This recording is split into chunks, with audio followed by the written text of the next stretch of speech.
Salut les aventuriers! On a pris de la hauteur pour aller à la volerie du forêt avec notre ami Stéphane. Il va tout vous dire sur la buse variable. Stéphane, que peux-tu nous dire de la buse variable? Alors déjà, je peux vous dire que Pistache n'est pas une buse variable.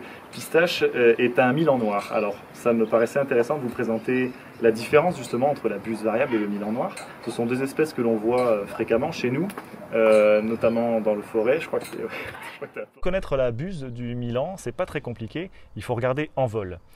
En vol, la buse variable a la queue en forme d'éventail, donc légèrement arrondie. Alors que le milan noir, lui, a la queue vraiment en forme de triangle, en forme de V. Le milan royal, lui, aura la queue beaucoup plus échancrée, en forme de queue de carpe.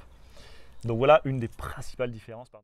Maintenant, les petits aventuriers, vous allez pouvoir sortir les jumelles pour faire la différence entre la buse variable, le milan noir et le milan royal. Mais d'ailleurs, pourquoi on l'appelle buse variable ? Alors on l'appelle buse variable parce que la couleur du plumage va varier d'un individu à l'autre. Ah, ok. Voilà, maintenant vous savez tout.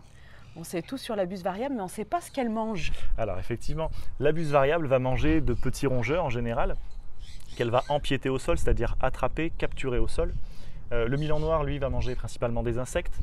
Et d'ailleurs, ce qui est intéressant, c'est que le milan noir, lui, est migrateur, alors que la buse variable est plus ou moins sédentaire. Elle fait quelques migrations, mais lui part vraiment à la fin de l'année, enfin vers le courant septembre à peu près, et il revient juste au printemps.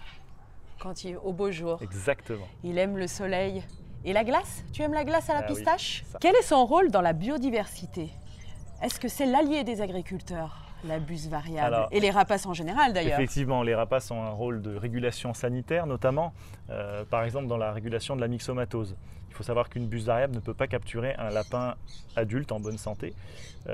Par contre, un lapin qui est malade, qui a la myxomatose, là à ce moment-là, la buse va pouvoir le capturer. Donc du coup, ça joue vraiment un rôle de régulation sanitaire en fait. Ça la rend pas malade? Non, ça la rend pas malade, heureusement, sinon il n'y aurait plus de buse, les pauvres.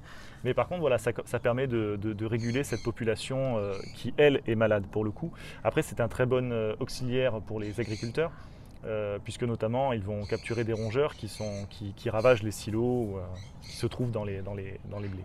Exactement, c'est pour ça qu'on en trouve plein autour de la ferme. Ouvrez les yeux, vous allez en voir tout plein. Bien, merci Stéphane. Mais de rien, avec plaisir. Maintenant, vous en savez plus sur la buse, mais si vous voulez en savoir plus sur les rapaces en général, rendez-vous à la volerie du forêt, c'est à Marcilly-le-Châtel, vous n'allez pas le regretter.